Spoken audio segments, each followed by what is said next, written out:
Hi everyone, Ted here from eModels, and welcome to part 10 of the Pz.Kpfw.IV tank build. We're going to look at weathering the tracks and putting some camouflage on the tank. It's taken a bit of thinking about to get to this stage, but by the end of this video we should be able to see how we got to this stage. Let's bring her in. How's that? Okay, so without further ado, we'll get on and we'll have a look at putting some paint on it. See you in a moment. Okay then, let's make a start. Let's look at the tracks first. When people talk about tracks, they usually talk about rusting them up and making them look rusty and everything else like that. I think to remember about tracked vehicles that are being used, the tracks are not usually rusty. If anything, they're more dusty. Yeah, I'm a poet. So we're going to have a look at applying some different types of weathering effects to there's two types of track that are on this tank. There's the actual tank road tracks that are these.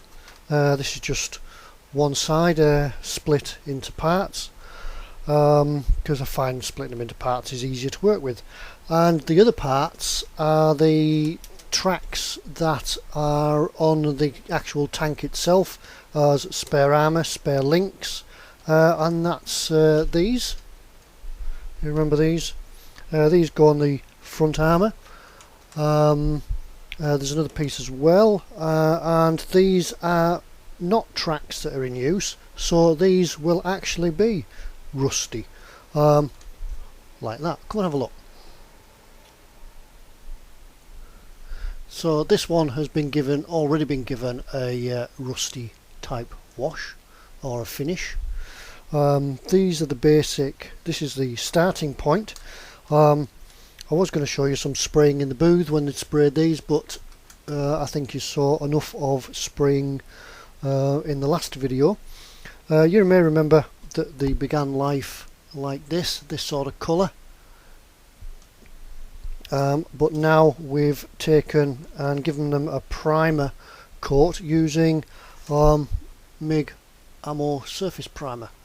Come back out, let's get it into focus a bit, out a little bit. The MIG Ammo Surface Primer. Pretty good stuff, goes on great. Levels down, do it like we spoke about in the last video, just giving it light coats, letting them dry.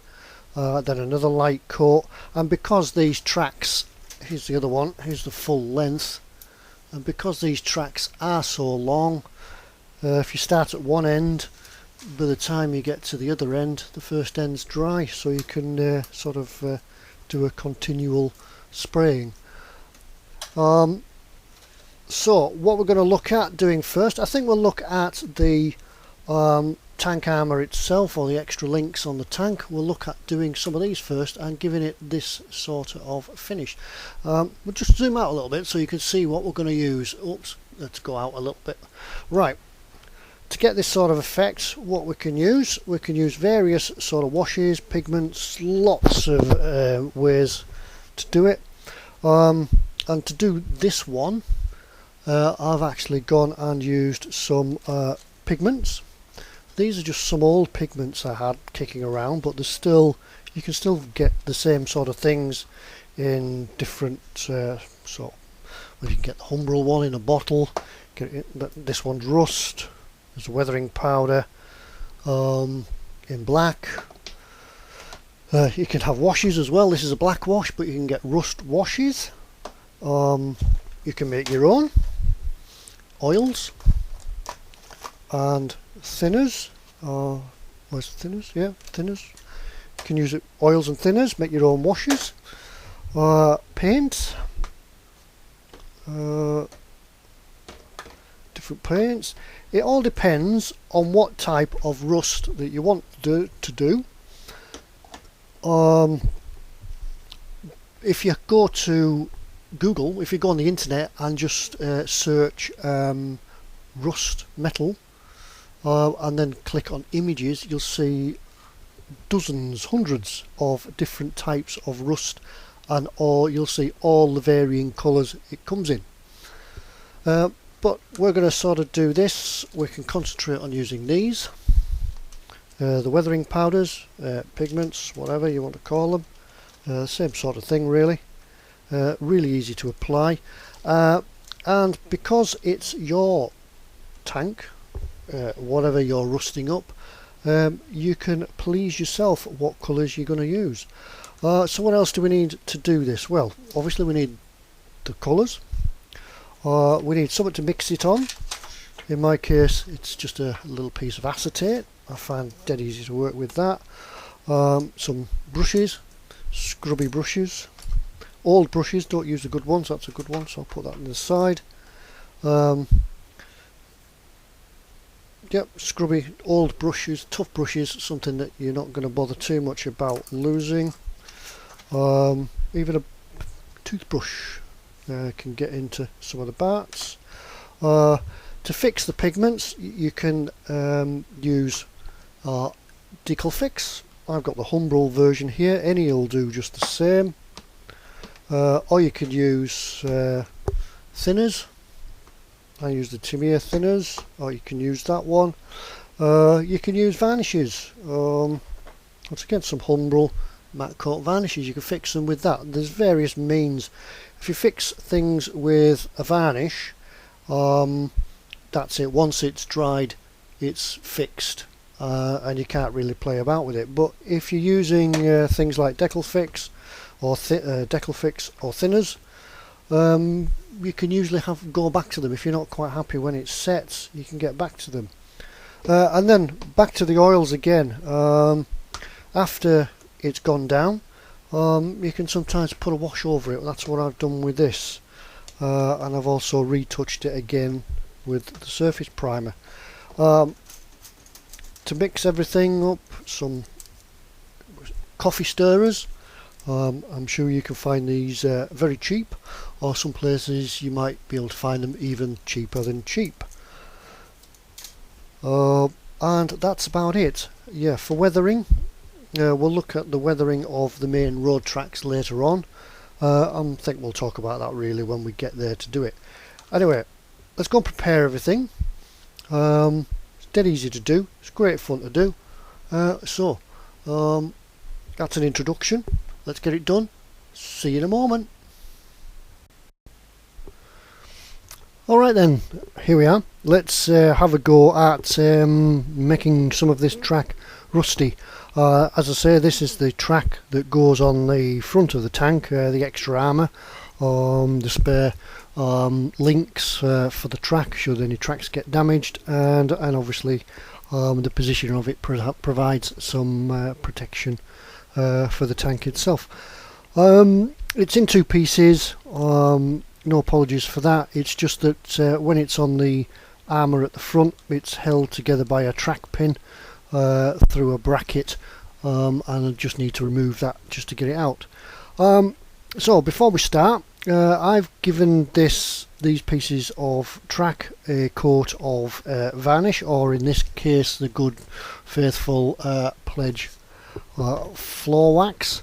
There's nothing wrong with using any other varnishes. Any gloss varnishes will give you the same effect. It's just going to provide us with a smooth surface to which to do the weathering or the rusting on. As I said before, what we're going to use to mix it all on is a piece of acetate. We've got our powders here, and since the pause in the last video, I've had a delivery from eModels of an extra pigment. This is P416 from MIG, the fresh rust. So we'll try and mix it all together and show you how it works. Now this is where the coffee stirrers come in handy, because we can use them as like little spatulas just to handle the pigments. So usually We don't need a lot. We can always add a little bit more if we need it. Just like that. That's the first one. And now to make a different variance in the colour, we can add another colour or a few more colours, but don't add them and mix them all at once, or I certainly don't anyway. It's just add them to the side, and then we can pull them together once we wet them up. And a little bit of black next. I use separate spatulas because I try not to mix the colours in the packet if I can help it. Just keeps it clean for future use.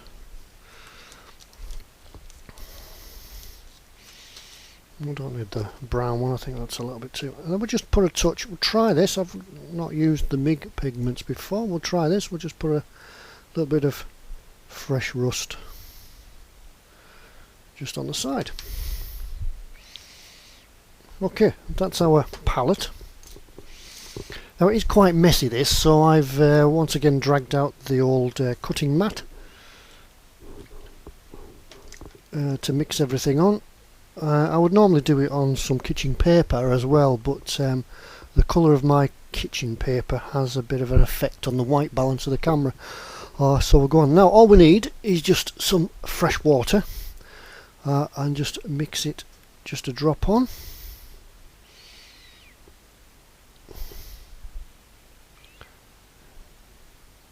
Just a drop on the colours, and we'll bring in the paintbrush.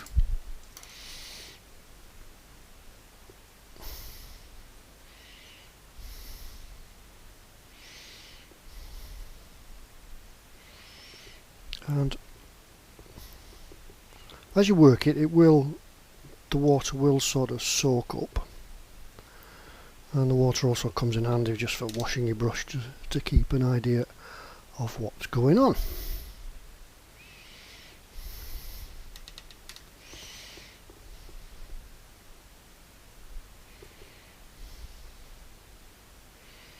Yeah, so we see we've already got here.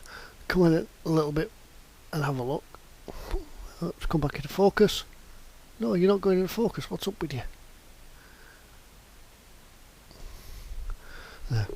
We're already here building a little palette, a colour palette of different shades of the rust, from the blacks to the gingery colour to the browns, and over here we've got some of the lighter stuff. Now then, so you can, if you want, just put your pigments on like this. You could just brush it, dry brush it on,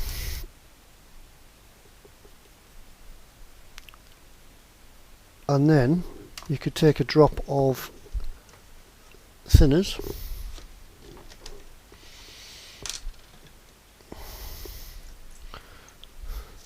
and to fix it, all you do is just drop a touch of thinner on to fix it. When that dries, that will be fixed. Oh, sorry, you can't see much. When it dries, it would be fixed, but we're not going to leave it at that. We're going to do a little bit more. So we're going to do it this way, where we just picking up the colours. I've got the wrong brush. We can just pick up the colours from the palette and begin working. Now then, this is just my way of doing it. You may have your own ways, or you may have seen some other ways of doing it. And I'll mix it. You can't really see this. Let's see if we can go in again. It's not wanting to play today, this camera. Come on. There we go. That's a little bit better. Now it might look a little bit extreme now, but we're going to work it. We're going to use bits of paper towel just to wipe it in, rub it in. And because we're just using water,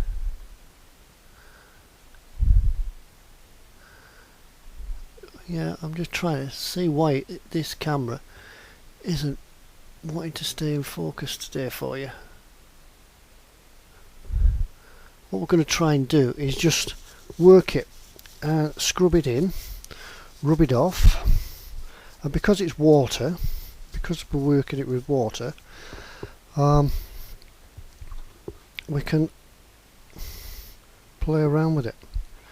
To fix it, what I would do to fix it is add a drop of this into that. In fact, I think we can do that now actually. I almost forgot to do it. Once I get the top off. There's only a drop in the bottom. It's a few years old, this bottle, but it still does the job.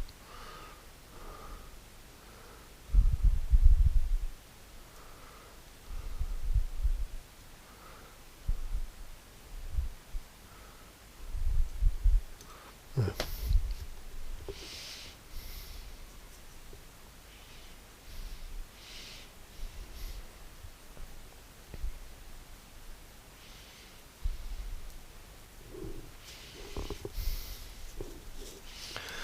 Now we can see, because it's a liquid and it's the water, it's allowing it to run in between the links where the thicker rust would be, because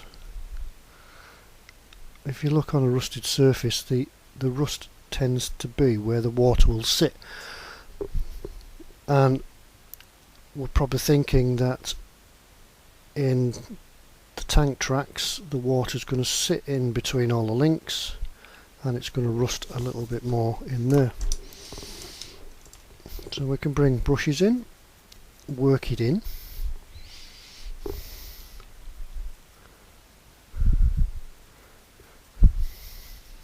and we could already see that it is taking on that rusty effect that we saw before on the other track, on this one. And the underlying base colour is just coming back through.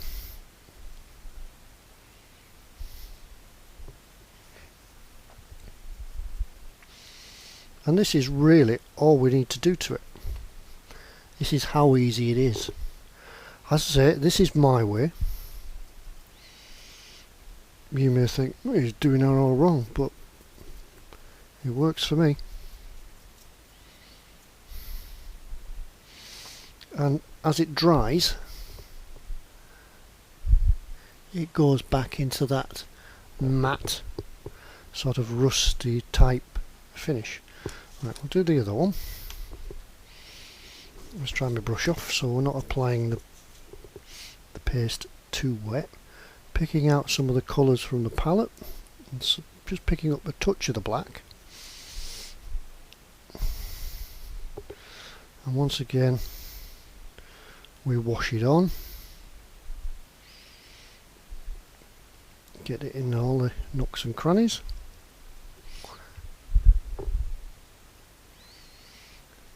Oops, dropped it. Not going to be too worried about the back because that'll be flush against the tank. If you want to weather it, yeah, weather it.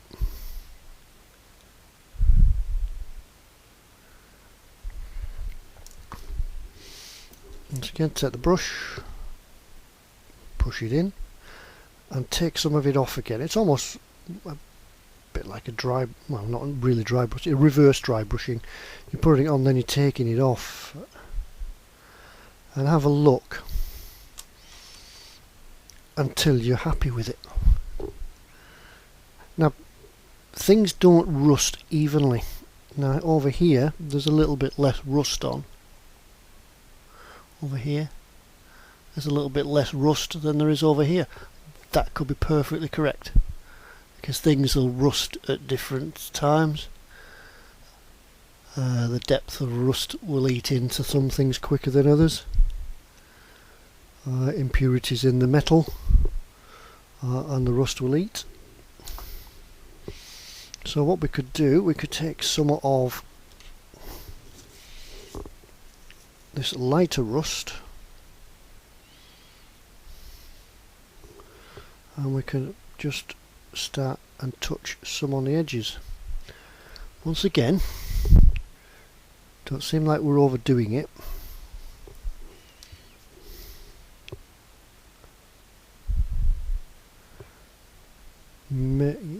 Play around with it, brush it in and brush it off, and it just gives that tonal difference. Just breaks up the uniformity of the orange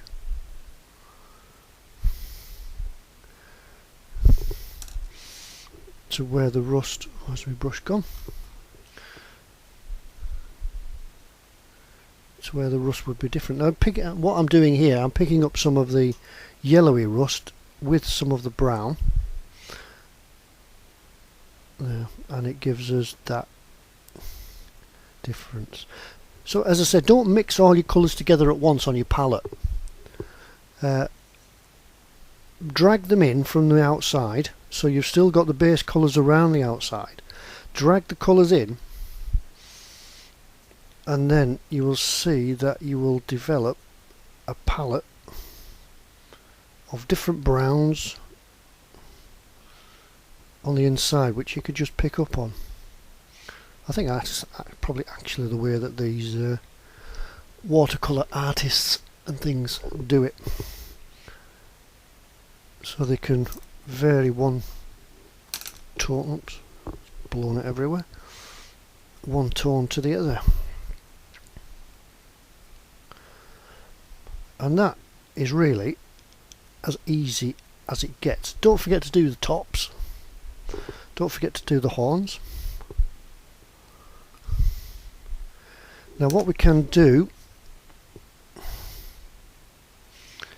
is, if we wanted to, let it, when it's dry, we can come back and we can give it a bit of a wash if we wanted to.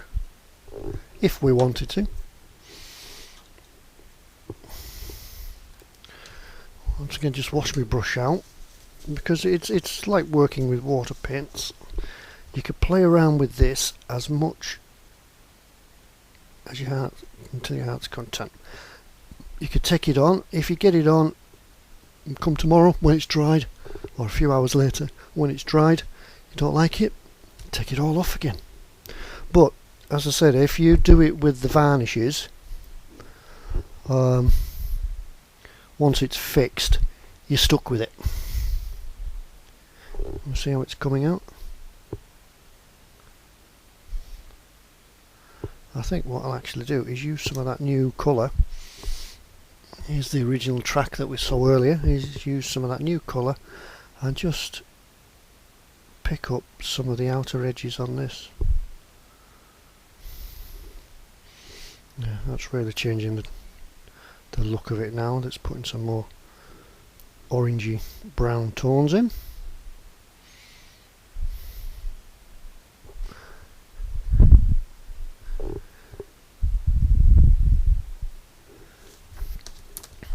Scrub it a little bit.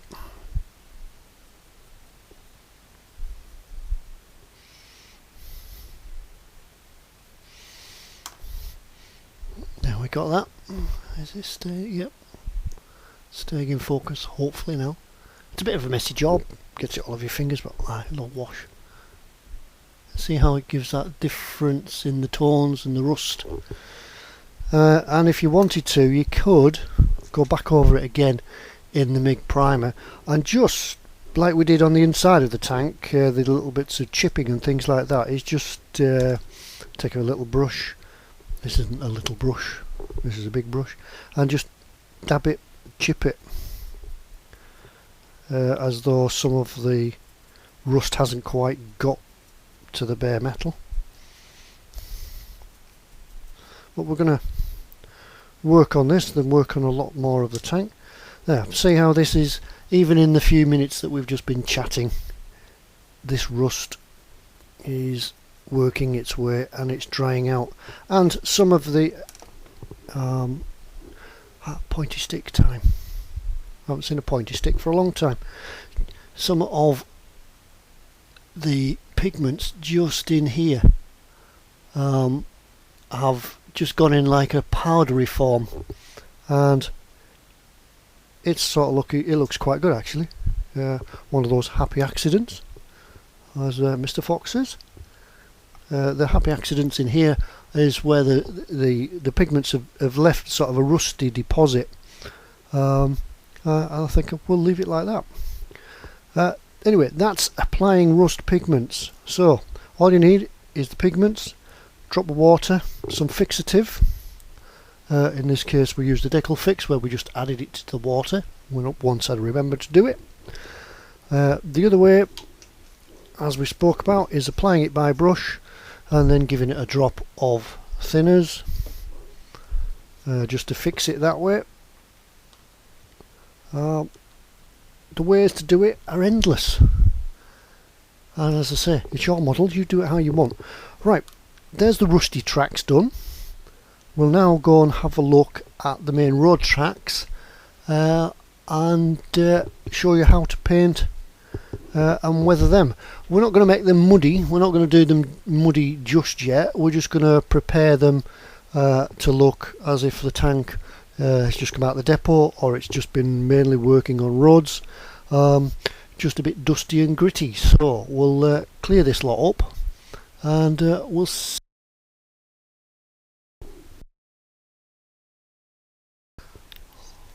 Okay there, welcome back. Let's look at part 2 of the tank track weathering. Tank track weathering.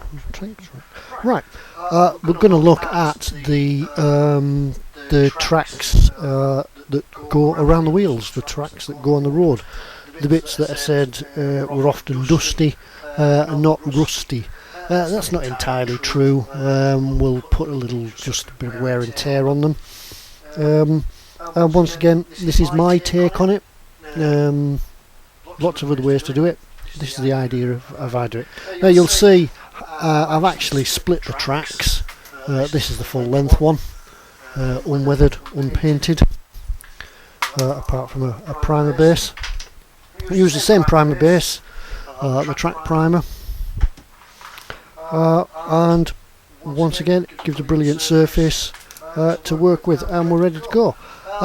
We'll go back to using our piece of acetate, Old Faithful, and for this we're going to use some gunmetal, silver colour. Any sort of metallic silvery type colour will do for this, for the first stage. Probably think I'm doing it a little bit backwards, putting the dry brushing on before the weathering, and then I'll be putting some more dry brushing on again, but it works for me. This is how I do it. So basically give it a shake, and the first stage is to give the tank tracks a bit of a dry brush. Now on the Mark IV, on this Panzer Mark IV, the road wheels are rubber, so they'll run along the inside of the track, on either side of the pointy bits. I can't think of the names. They'll run along there and they'll create a little bit of wear and tear on the inside. Track horns. Yep. Anyway, and also as these bits make contact with the road, these bits will get worn shiny down to the metal too. So this is how we do it. It's just the basic dry brushing. Just get a bit of cloth, which will no doubt mess up the white balance on my camera if it gets in too much. Just a stubbly, scruffy brush, and just dry brush. With a track of this size, I find that you can get it round your finger. Come and have a look. I think I've sorted the camera out. I think, hopefully, yeah. Is that staying in focus? I think what it is, it's with it being sort of lines and such, it doesn't want to stay in focus. It thinks it's trying to focus on lines. If not, I'll put a few still photos on so you can see the results as we do it, and try not to make you sick as we're going in and out. Just give it a brush along all the raised points on the track. And as I say, with this size of the track, you can find a position to hold it. I find it works in a nice sort of loop as you're going around. Now then, don't forget, finding the pointy stick again, don't forget, as this thing's running along the ground, it's going to try and pull itself along using the edges of the track.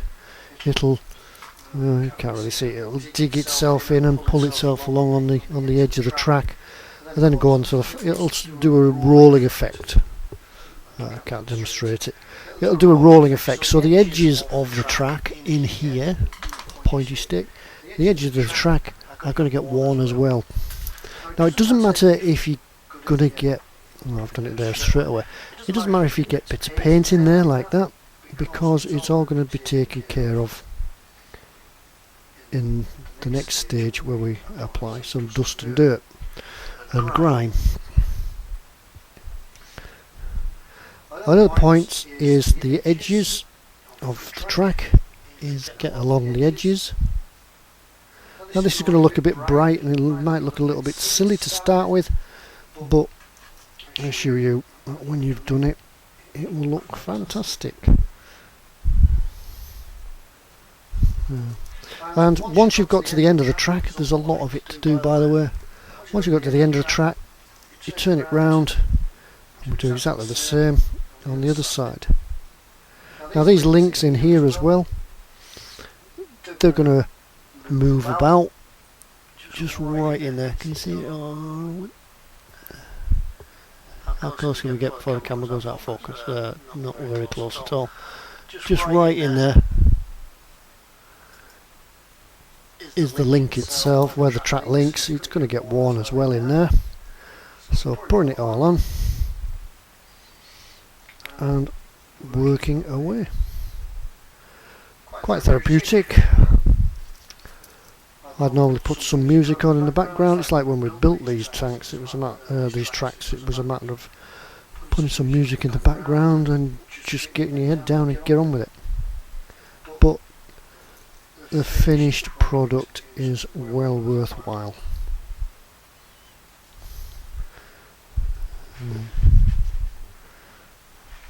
Just adding some more of the paint.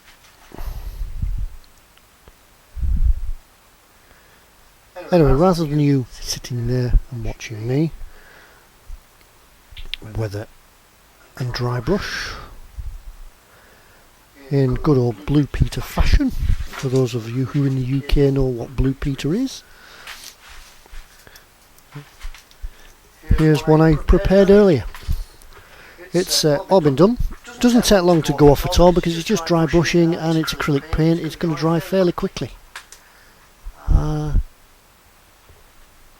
Like that. See how we've done the horns, and also just along in here where the tyres will rub and wear.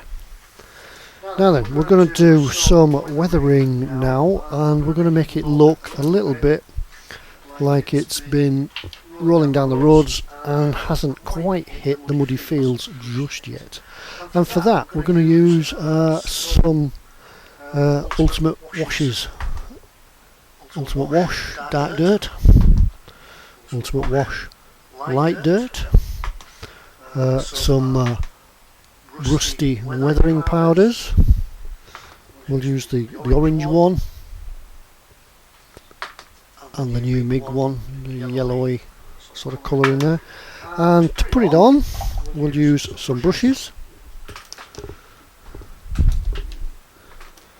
and we'll use some cotton buds because it's dead easy.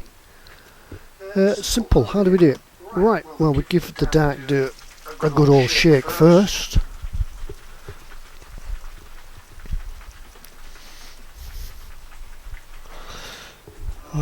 Find ourselves a little cup just to decant it into. We don't want a lot. This might be a little bit too much of, yeah, this is a little bit too much of the colour of the base colour, but it still works. Just splash it on.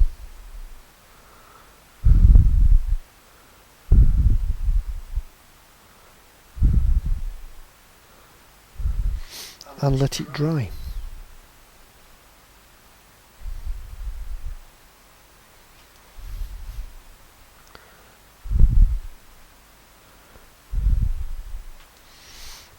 Simple. And we can do the same again. We could do them both at the same time with the light dirt.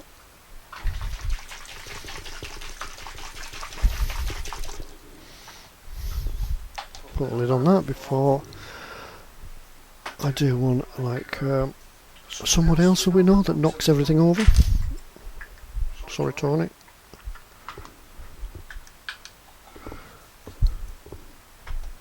Some light dirt, and once again just work it in. Now you see how we've gone over the weathering, the dry brushing, but not automatic. Won't harm it at all. It'll still work, and it's random. Randomness is the key. Work it in.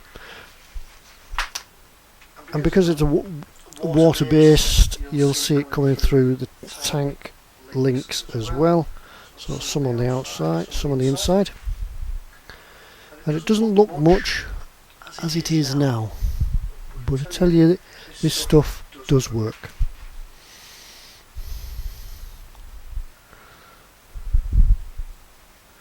You can do it any order you want. Some light dirt, then some dark dirt, or dark dirt, then light dirt. Now this isn't going to give you your field worn through the muddy field look, even though I can't put my finger on it right at the moment, but there is the ultimate wash, mud wash as well. Sorry, not mud, rust. Yep, there's a rust wash somewhere, which we could give it a wash in as well, but we've got some weathering powders for that. Now while it's still wet,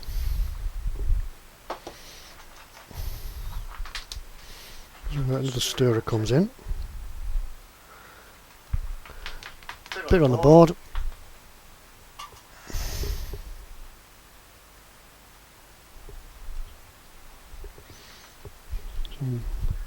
some rust pigments.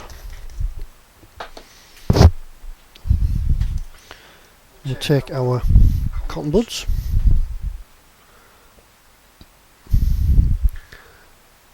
and then we can go back while this wash is still wet. We can add some, a little or a lot.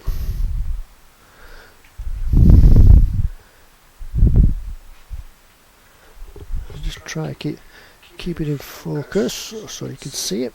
But as I say, I'll add some pictures in a moment,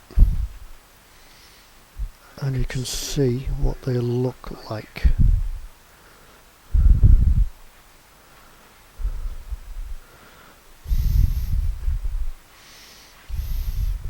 Just work at it.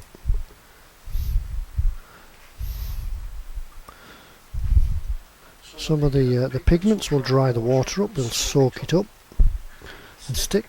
Then we go back to the brush, find a brush and work it again.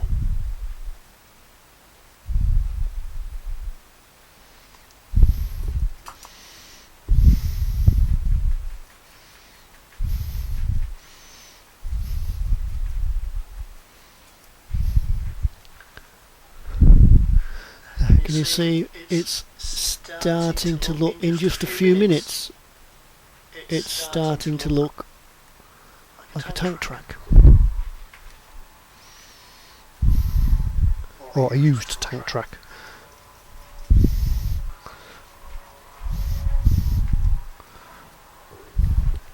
Then just take the a cloth and the work that you wanted before along the highlights when you picked up the highlights with the dry brushing.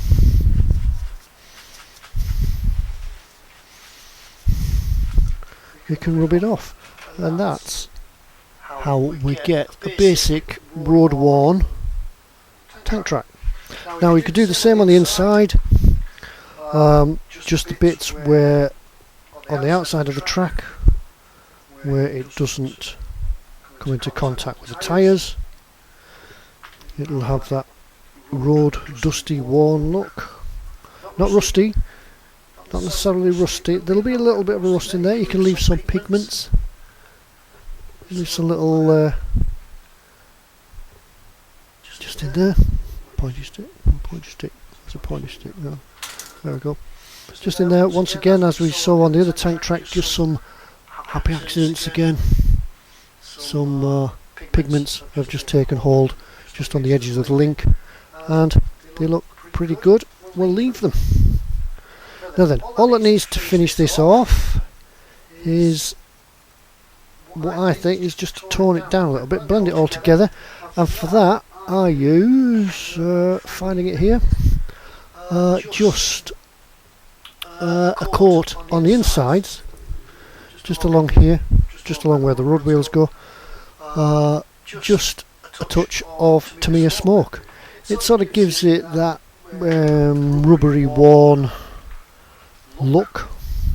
Look at that, I just dipped it in my rust pigment, but once again scrub it off.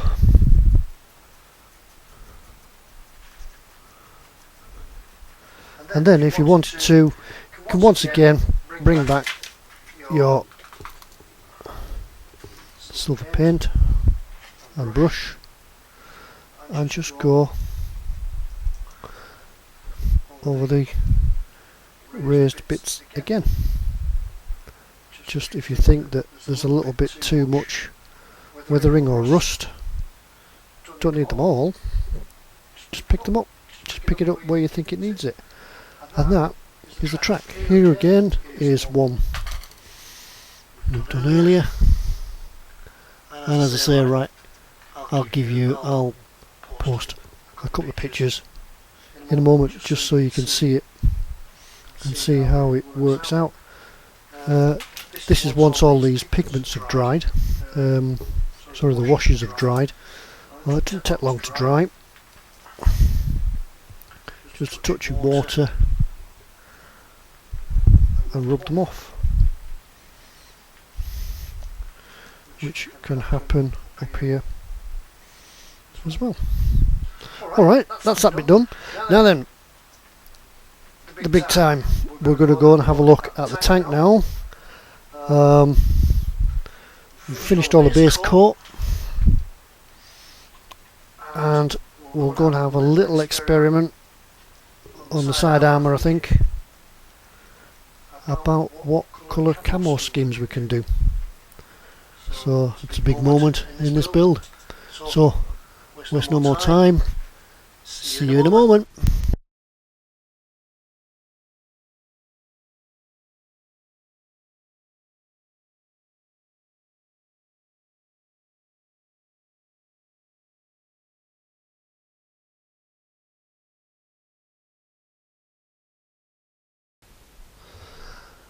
Okay, here we are. We're ready for the part that I think we've all been waiting for, and that's to get a camo scheme on this tank.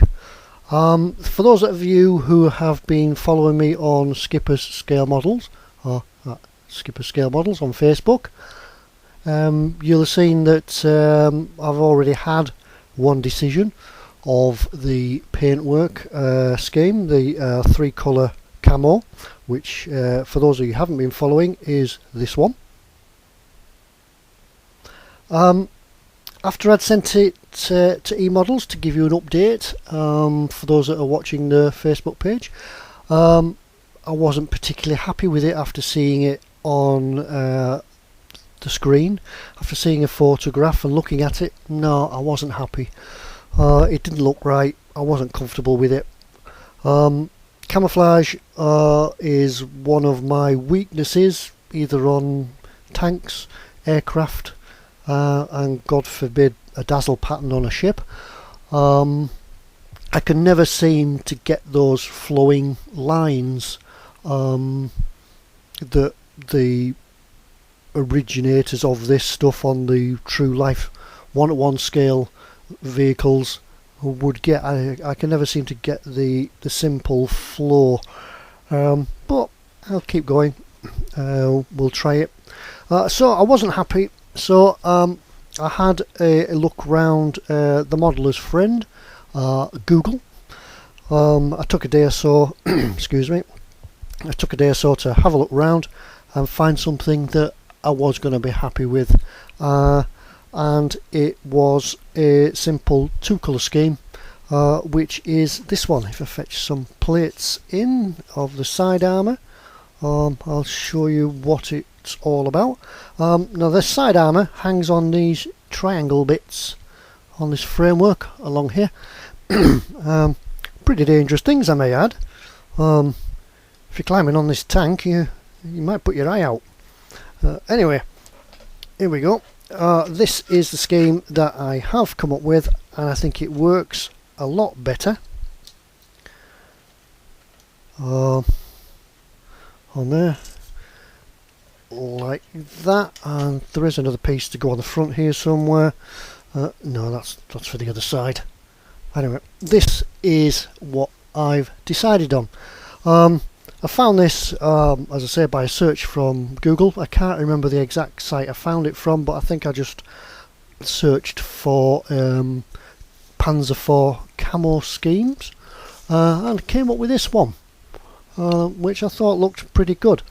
It is in somewhere in the tank theatre that we were thinking about, which is the Eastern Front 1944, because as you know, that our final plan, if it comes off, is to do a whitewash over the whole thing.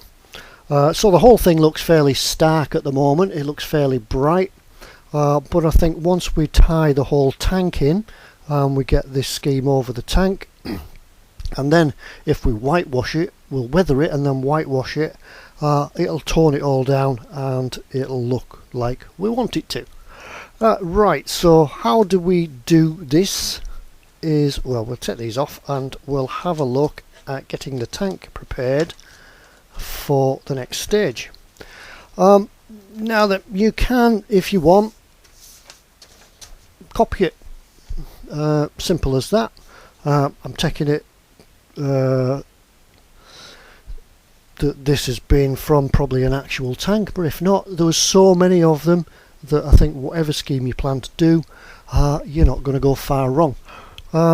So it's just a matter of taking a soft pencil and just scribing on generally where you want it to go. The paint will cover it. That's what I did here, through the airbrush.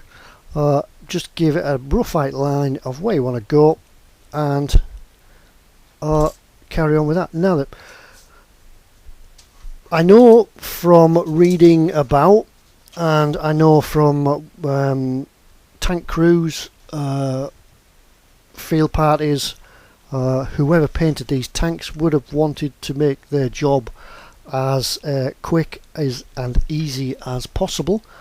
So if the side armour's on, all they're going to see, the only bits that they're going to need to camouflage are the top, so that the vehicle can't be seen from the air, and the bits at the side, so that it's going to break up the outline for anybody that's looking side on, front, back to the tank. So bits underneath, probably underneath the wheel arches, yeah, underneath the tank guards, track guards, probably not going to be painted. I would have thought that with these things being hung on, if they pop off and get lost, that's probably the only time that maybe somebody's going to come along and paint under here. Some of them they might have done, or it depends how much time they had. But what we're going to do is just look at doing the top, and a little bit on the sides here, and obviously front and back. So right, let's make a start. So I think I would go for the more or less direct copying. So we'll get the tank lined up as such, and just generally you're gonna give it some idea of where you want these lines to go. If you can pick up a theme, there's like a zigzag theme going in here, there, and it comes round back up to there and down, back up and round, across to there. Now the doors are missing on here. I have got them, they are here. I haven't decided which way round to do it yet, whether the door will be open. I think I'll have maybe one side open, one side closed, which is the right door, that one I think. So we can continue that there,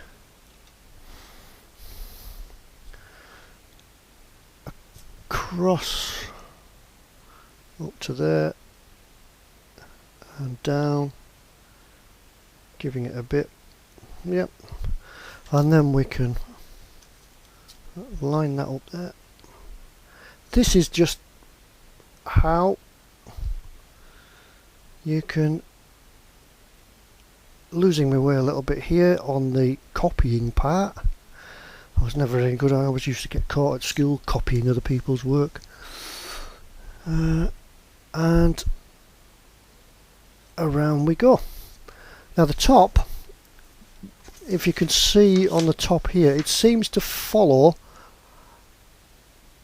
the path straight across the top, so it runs off the side armour onto here, and it will go up, and then you make up your own mind what you want to do up here. So we can't see that bit. Oops, you can't see either on the camera. It goes into there, across like that,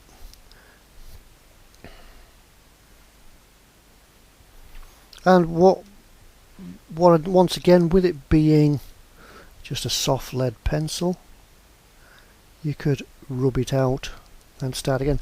Now over here, as we go across the top of the gun mantlet, we will come down, hit there, and we'll go across. It's just really keeping a line going there, and then we can come off that, feed off that, down, follow all the angles, over everything. Now I have seen vehicles coloured in their ammo where they've actually gone over the tracks as well. The tracks are camouflage. In this case I'm not going to do that because I'm going to whitewash them, so we could take the tracks off and colour behind them. I've also seen tools that have been painted in the same colour. I've left the tools off, the tools will go on at the end, but again they'll get a little coat of a whitewash. The time of the fighting in the Eastern Front, 1944, when these tanks will have been dispatched across to the Eastern Front, they're maybe going to have time to paint them, camouflage them up. And when they were in theatre and the winter came, the whitewash will have been done in more of a hurry. Well, that's my expectations anyway, or that's my excuse, and I'm sticking to it. So we'll continue and draw this on, and then make a decision on it. It will look fairly good. I think, yeah, we're getting carrot. Yeah, I think the idea is to work on just one side at a time.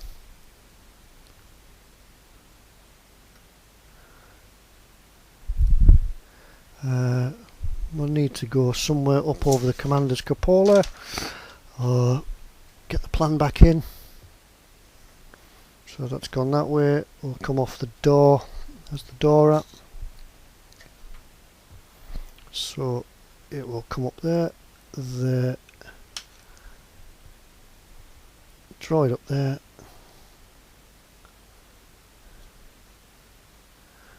across the top. Now as it comes down the other side, we've already got some lines working in here, so we can join them up and the pattern will be complete.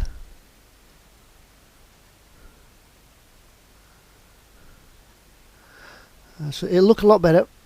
There are only thin lines at the moment. It will look a lot better once the spray paint goes on, because you can widen the lines out more and it will fill it in and look better at that. So there's another line coming across the gun mantlet. Now there we've gone across, so we can continue that line across there and go down there, and as that line's come across there, we can just by eye line it up and work it into that one, bring another one off there, and then we can work these in to the side armour. Right, that's how I'm gonna do my camo scheme. You may have other ideas. You may want to try the 3-colour camo. I think we're going to stick with the 2-colour, and I'll carry on and do this, and we'll see you in a minute over there behind me at the spray booth. Okay, see you in a moment.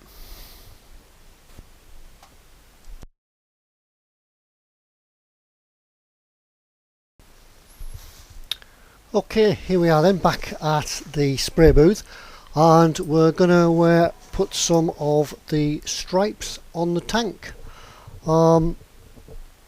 We sketched out a rough outline of what we're going to do, and I've already made a little bit of a start just on the front here, just to try things out. But we're spraying, as before, the Ammo MIG 003 straight from the bottle through the airbrush at about 18 to 20 psi, and really that's it. There's a little bit of, this is just masking in the top, just so that when we get close to the turret opening there's nothing going to go inside, and that's about it. Another hint or tip is, if when you're spraying, take your watch and you think well, I've left my ring on, but take your watch off, because if you're coming down, you want to be freehand in this, and if you're coming down near the bottom of your spray booth, your watch can catch and it can give a little bit of a jerk onto the airbrush. So I'll have a go. As I've said in the other videos, I don't normally film in the spray booth because this is where I make all my bloops, and that's about it. I've got a piece of card. What I usually do is just get in the area of where I'm going to spray, just to get used to the flow of the airbrush, that it's coming out nicely, and then just tick that away and we can just trace a line on, and that is really all about just putting this ammo on, this camo, keep calling it ammo, it's ammo paints. If it doesn't go on right, like that hasn't, we're off to a good start. Just a damp Q-tip and it'll wipe off. But then with this, we're free to go as we want, and we can just pick it up again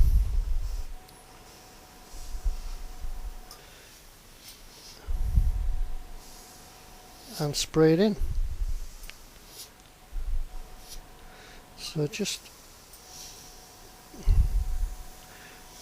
try and follow the lines that you've lightly put on the tank. Once again, try not to put everything on at once. Let it go off. Find another part of the tank to do. This bit down here.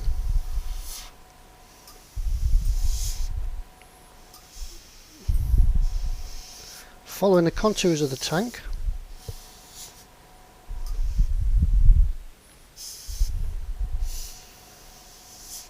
Now, as we know, this is all freehand, and if it doesn't come out as you really intended, does it matter?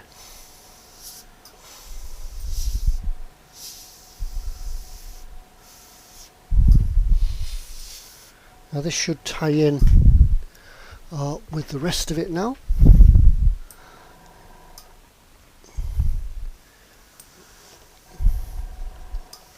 Bring your card in just to check that it's going right.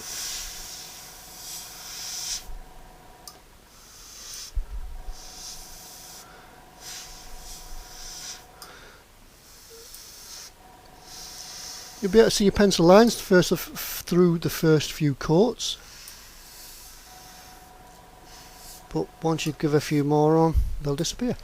And I think once you've got to the stage of the pencil lines disappearing, it's maybe an indication that you've got enough paint.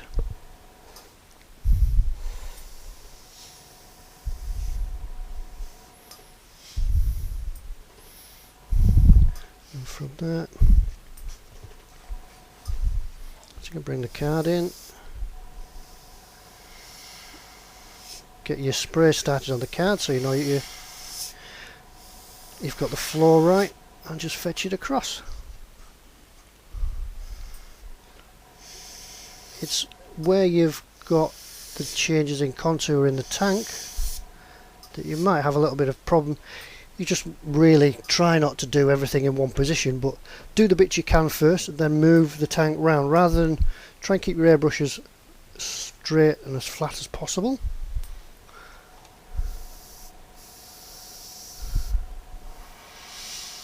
I'm using a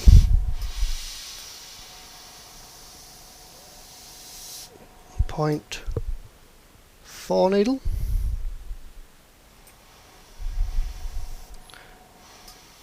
The paint straight out of the bottle, and it's going on pretty nicely.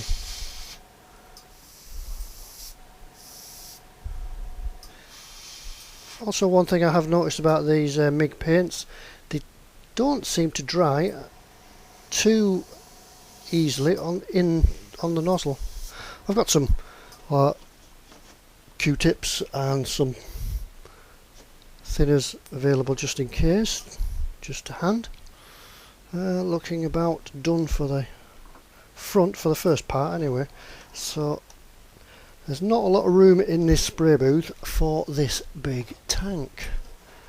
I think I need to pop down to my mate at the garage who sprays cars and use his.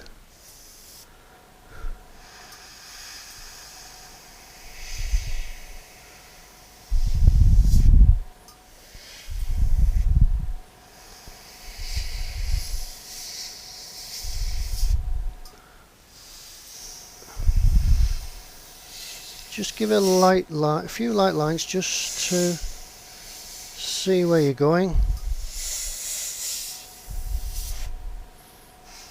and then go back over it, not changing the pressure, just giving it another coat.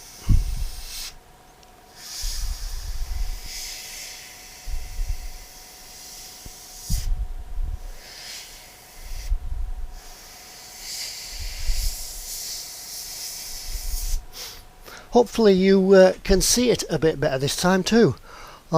Since the last video, I've improved the lighting around the spray booth a little bit. I bought some photography lamps, which are very bright. I'm almost having to paint in a welding mask, but it should improve things for you to see what's going on.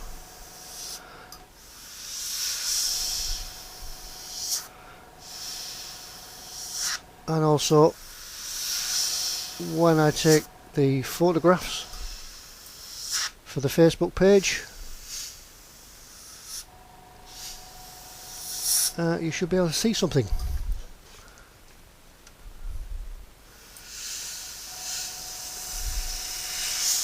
So this is really, sorry if you can't hear me above the airbrush, it's just the air hitting the back of the tank.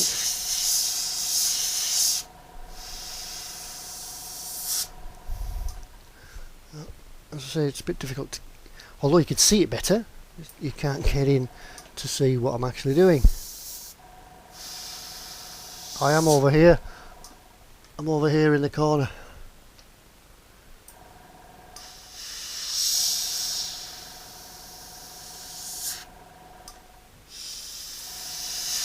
Don't worry if you go off the line, just like I've done there, because you could just make another squiggle and it's a happy accident. It's getting a little bit difficult just in here, just to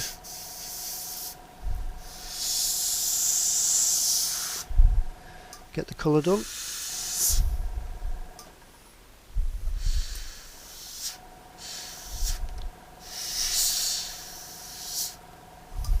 But that is about what we can do to apply this camo scheme.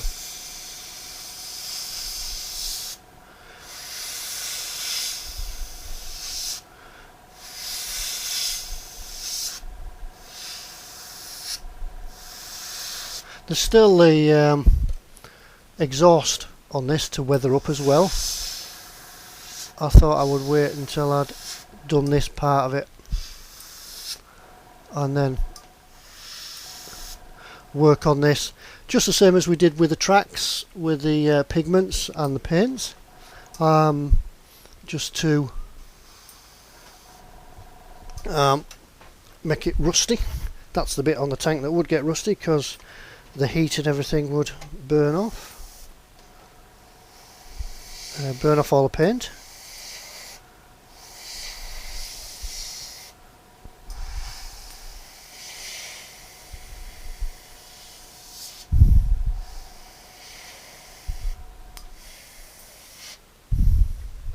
Right, my colour cup is getting quite low now, so I'm going to go and get some more paint, and I'll come back when we're done and show you a picture of the finished item. Sometimes you just, well, I tend to just lose the feel of the airbrush, so the card helps just to bring it back rather than going with a splodge onto the tank. There we go.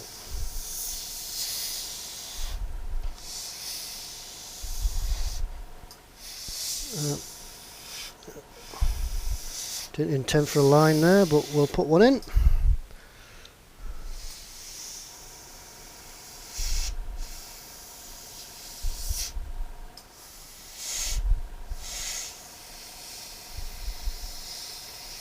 So if you've got an airbrush and you're thinking, well, it's too hard for me, get it out of the box, give it a go.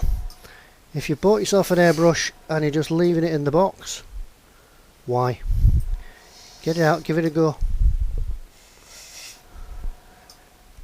Nothing to be frightened of. It's not some weird magic. I still make mistakes, still put too much paint on, take too much paint off, but hey, it's a model. Get out there, get it done. Don't be afraid of your airbrush. I wouldn't say I'm the greatest airbrusher, as you could probably tell, we'll get on with this. Anyway, that's it for now. Give us a little bit of time and we'll come back and just do a roundup, and we'll show it all with the wheels and the tracks and the side armour on, and we'll see how it looks like. So go and have a brew. See you in a moment.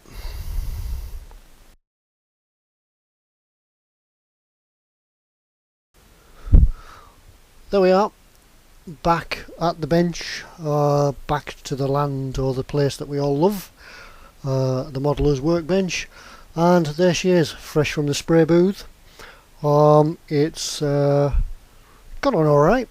Yeah, it was easy enough. Once you get in the flow of it, it'll go on, and if you make any mistakes, hey ho, so what.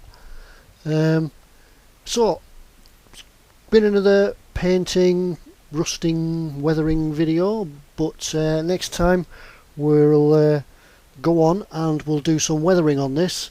It looks a bit stark at the moment, looks a bit bright and stark, so next time we'll start and tone it all down, tying it all in, doing some post chipping, doing some fading of the paints, some oil washes, bringing it all down and making it look weathered. We're not going to put any mud and stuff on it just yet. We'll leave that right till the end when we've got an overall whitewash, and we'll do it that way. But that's the end of this video anyway, but thanks for watching. There'll be a couple more to come yet, but we're nearly at the end now. We're seeing the light at the end of the tunnel. It's been a fantastic build, thanks to eModels, and thanks to you for watching and supporting me all the way in this. But won't be long, hopefully, till the next video. This one's taken a little bit longer to get out just because of getting all the paint on, getting the paint dried, then deciding that I wanted to change the scheme, and redoing it all again. Anyway, time to go and get a brew, and I'll see you all again. See you all next time. Bye now.